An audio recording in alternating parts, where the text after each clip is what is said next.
One piece chapter 1186 आ चुका है और भाई विदाउट अ डाउट ये चैप्टर एब्सोल्युटली पीक है भाई, क्योंकि फाइनली लूफी की एंट्री बैटलफील्ड में हो चुकी है।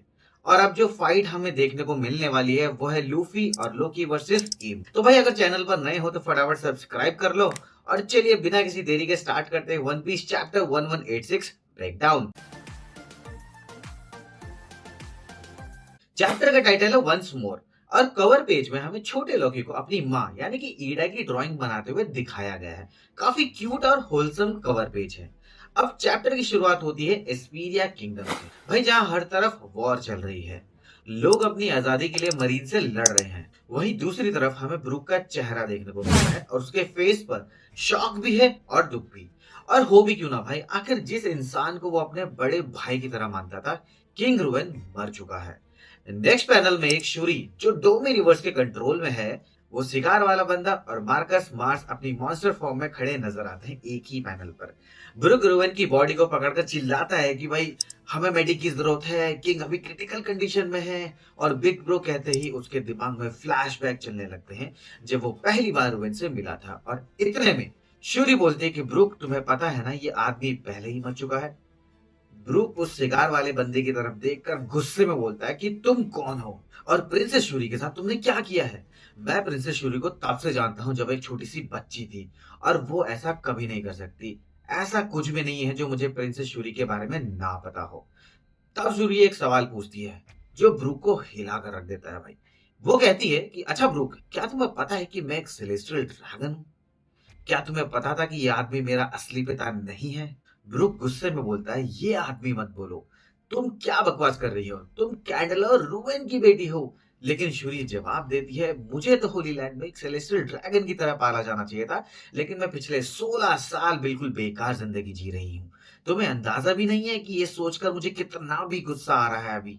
और फिर वो एक बड़ा रिवील करती है कि जो 1000 स्लेव्स वाली डिमांड थी वो सब झूठ था।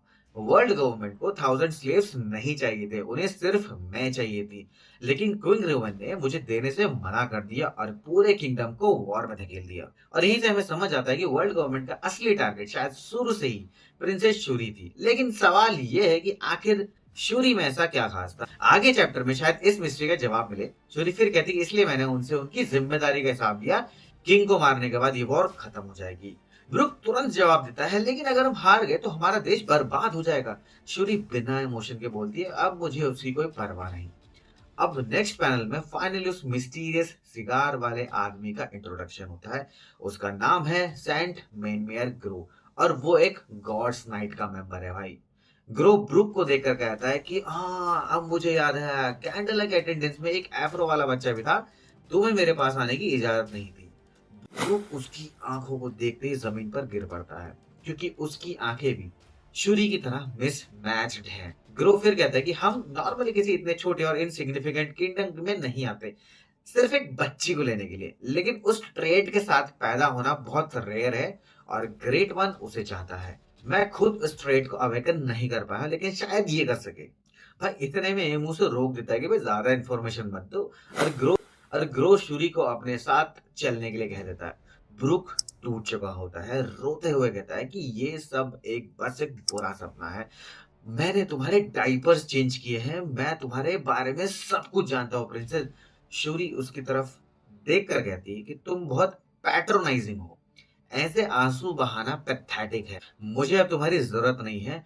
होली लैंड पहुंचने के बाद मुझे तुम जैसे प्रोटेक्टर की भी जरूरत नहीं पड़ेगी। ब्रूक ब्रूक आंखों में आंसू लेकर बोलता है कि मेरे लिए तुम हमेशा से एक एंजल थी, लेकिन अब तुम एक डीमन जैसी लग रही हो। और इतना बोलते ही शूरी ब्रूक पर अटैक करती है। लेकिन इतना सब देखने के बाद ब्रूक डिफेंड ही नहीं कर पाता। वो अपनी तलवार छोड़ देता है, क्योंकि उसके दिमाग में सिर्फ एक ही बात चल रही होती है कि मैं अपने बिग ब्रो को भी नहीं बचा पाया। और शूरी की तलवार उसके सर के आर पार निकल जाती है। उसके बाद शूरी अपने बायोलॉजिकल फादर के साथ वहां से चली जाती है। वॉर खत्म हो चुकी होती है और अगला पैनल ब्रूक की आंखें खुलती है। उसके सारे साथी उसके आसपास घेर कर उसे खड़े हुए होते हैं और वो कहते हैं कि कमांडर कमांडर उठिए, भाई तलवार आपके सर के आर पार निकल गई लेकिन आप बच गए। भाई ये एक मिरेकल है। तलवार ने ना मेजर ब्लड वेसल्स को टच कर पाई और ना ही ब्रेन स्टेम को। ब्रूक तुरंत पूछता है कि किंग का क्या हुआ और जवाब मिलता है हम फेल हो गए, किंग मर चुके हैं। और साथ ही ये भी पता चलता है कि प्रिंसेस शूरी को गवर्नमेंट शिप पर चढ़ते हुए किसी ने देखा था, यानी कि देखा गया था। और किंगडम के बहुत सारे लोग भी देश छोड़कर जा चुके हैं। अब वो जहां भी जाएंगे एक तरीके से रेफ्यूजीज की तरह ही रहेंगे। भाई ये सुनकर ब्रूक जोर जोर से रोने लगता है और उसके सिर का वॉन्ड दोबारा खुल जाता है और खून बहना शुरू हो जाता है। भाई अगर आप आज के टाइम पे ब्रूक को देखोगे ना, कंकाल को, तो उसके चेहरे पर ना, यहाँ पर फेस पर एक निशान दिखेगा आपको। तो जहां तक मुझे लगता है शायद इसी वजह से हुआ हो। और भाई इसी के साथ फाइनली ब्रूक का फ्लैशबैक खत्म हो जाता है। ना हम वापस आते हैं करंट टाइमलाइन में, जहां पर ब्रूक कहता है कि उस वक्त मुझे डेविल फ्रूट्स के बारे में कुछ नहीं पता था। और किंग को मारने के बाद प्रिंसेस शूरी बिल्कुल अलग बिहेव करने लगी थी और वो एक डीमन की तरह लग रही थी। मुझे लगता था शायद मैं हेलुसिनेशन देख रहा हूँ, किसी तरीके का भ्रम। फिर ब्रूक हिम्मत करके अपने क्रू से पूछता है, गाइस, क्या तुम्हें लगता है कि मैं एक बार फिर प्रिंसेस शूरी पर भरोसा कर सकता हूँ? अगर वो खुद एक विक्टिम है तो मैं उसे बचाना चाहता हूँ। प्लीज हम सब मिलकर उसे बचा लेते हैं। ये सुनकर नामी, फ्रैंकी उस वक्त इमोशनल हो जाते हैं। इवन जिन्बे तक कहता है कि भाई इतना फॉर्मल होने की जरूरत नहीं है, चलो पहले इस आइस को तोड़ते हैं। तो यहाँ पर थोड़ा रोते रोते सबके सब थोड़ा कॉमेडी वाला सीन भी है कि सब लोग आइस तोड़ने का प्लान डिस्कस करने लगते हैं। और ब्रुक आंसू पोंछते हुए वहां से भाग जाता है। अब वो भागता आइस की तरफ है, कहाँ की तरफ है, खैर ये थोड़ा सा मुझे समझ में नहीं आया। नाउ अब सीन शिफ्ट होता है वारलस कैफेटेरिया की तरफ। और कैफेटेरिया में क्या हो रहा था, वहां हमारा लूफी पेट भरकर खा चुका होता है और बिल्कुल स्टफ्ड, यानी कि खा चुका क्या, इनफैक्ट खा ही रहा होता है। और वो खाते खाते वो बोलता है कि यार ये जो नया क्रेजी बंदा है, एल्बाफ का एनिमी है ना, तो फिर वो मेरा भी एनिमी हुआ। मैं पावर से ओवरफ्लो हो रहा हूँ, मतलब कि बस शरीर में बहुत ज्यादा जान आ गई, ताकत आ गई है। जैसे मैं अभी फील कर रहा हूँ ना, मुझे नहीं लगता कि मैं हार सकता हूँ। और भाई ये बोलकर लूफी सीधा लोकी और ईमो की तरफ दौड़ पड़ता है। नाउ देन सीन शिफ्ट होता है लोकी और ईमो के पास। लोकी गुस्से में बोलता है कि बच्चों को किडनैप कर रहे हो, वर्ल्ड गवर्नमेंट कितना डर्टी गेम खेल रही है। ईमू जवाब देता है कि तुम्हें अभी भी कुछ नहीं पता, चलो मैं बताता हूँ। 800 साल पहले जाइंट्स अपने बच्चों को बचाते हुए हारे थे। लोकी हैरान होकर बोलता है कि 800 साल पहले, तुम क्या बकवास कर रहे हो। देन इमू कहता है कि कुछ सेंचुरीज किसी रेस की नेचर बदलने के लिए काफी नहीं होती। मुझे पूरा यकीन है तुम लोग घुटने तक टेक दोगे जब उनके बच्चे यहाँ से ले जाएंगे। हिस्ट्री हमेशा खुद को रिपीट करती है और अब बहुत देर हो चुकी है। तुम सब मेरे स्लेव्स हो।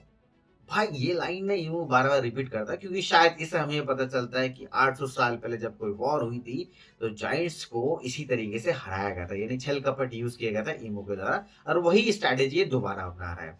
नाउ इतने में लोकी गुस्से में चिल्लाता है, यो ब्रेक, आखिर कहना क्या चाहते हो। और तभी भाई पीछे से एक आवाज आती है, हे डम्बास।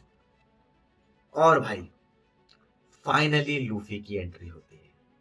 और भाई क्या ही एंट्री होती है यार, मैं क्या ही बताऊं। भाई याद है सैबोडी में जब लूफी ने सेलेस्टियल ड्रैगन को पंच मारा था, इवन कुमा तक ने उसे ये विटनेस किया था भाई जब ये हुआ था। भाई बिल्कुल वही भाई। लूफी सीधा हाकी कोटेड पंच ईमो के मुंह पर दे मारता है और चिल्लाता है, एल्बाफ से निकल जाओ। भाई ईमो के मुंह से खून निकलता हुआ दिखाई देता है। ऑनेस्टली भाई ये पंच देखकर अलग ही सेटिस्फेक्शन मिली है भाई। और इसी के साथ वन पीस चैप्टर 1186 खत्म हो जाता है। और अब लगता है कि फाइनली अगले चैप्टर में लूफी वर्सेस इमू देखने को मिल सकता है। बस बीच में कोई और फ्लैशबैक ना आ जाए भाई। बाकी आप लोगों को ये चैप्टर कैसा लगा कमेंट करके जरूर बताना। और वीडियो पसंद आई हो तो लाइक और सब्सक्राइब करना मत भूलना। और हाँ, अभी मैं सिर्फ वन पीस मांगा एक्सप्लेन करता हूँ, लेकिन अगर कोई और मांगा है जो तुम्हें लगता है कि मेरे स्टाइल को सूट करेगा तो कमेंट में जरूर सजेस्ट करना। बाकी मिलते हैं नेक्स्ट वीडियो में, तब तक स्टे सेफ, स्टे लेजेंडरी।